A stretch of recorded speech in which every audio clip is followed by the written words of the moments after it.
Hello and welcome to this episode of Will Weekly. Today I'm talking about the show Legion on FX. It's a little bit different, a little bit crazy for a comic book show. It has a lot of comic book fans talking. So we're going to talk about that on this episode of Will Weekly. Stay with me. In the war. Is this real? All good in the head now? Okay, so that was a clip from the show Legion. Some people are calling it the best comic book show of all time.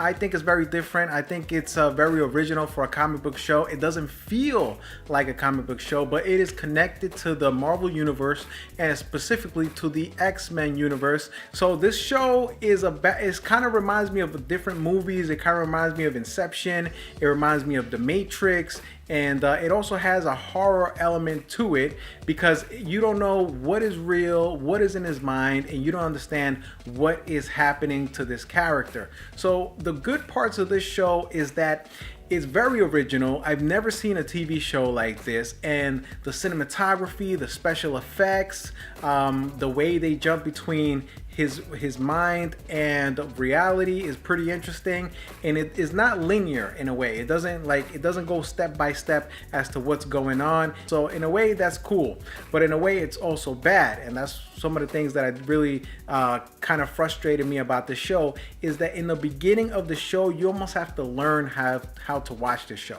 and there's no distinct signal that tells you, all right, this is actually in his mind or this is actually in reality. There's no way in the beginning to really tell which one is real and which one is fake. So that got a little bit frustrating for me, especially the first 3 episodes.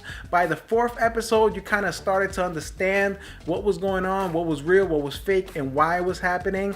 But it took a while. It took a lot of patience to get to that point to really understand how to watch this show. So this is the first time I watch a show where it's like I almost have to learn how to watch the show. And then by episode 5, I started kind of getting a hang of it, and then that's when I started kind of enjoying the show a little bit more. Now I do got to give it credit because it is original, it is daring, it's something I've never seen before, so it feels fresh. And even though it is frustrating, when the show finishes, I can't wait to watch the next one to see what happens. Another thing that kind of frustrated me sometimes is that sometimes the show spends too much in David's mind, and what frustrates me about that is that since it's happening in his mind, you really feel like it doesn't have any consequences as to what's going on in reality. Now the acting is excellent.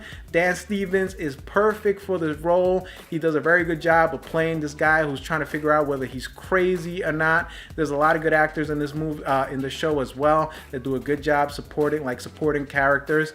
And I'm really enjoying the show. I want to see where it goes, and I just hope they figure out more of a balance as to explaining to the audience what is actually happening in his brain and what is actually happening in real life. So out of 5 stars, like I said, I'm giving it 4 to 4.5. I'm not sure. I think there's maybe like 4 more episodes left in the season. Well, that's it for this episode, guys. Did you watch the show? Let me know what you think about this show so far. Like I said, I enjoyed it. Leave me a comment. Press the subscribe, and a shout out to all my subscribers out there. Thanks for watching. Peace out.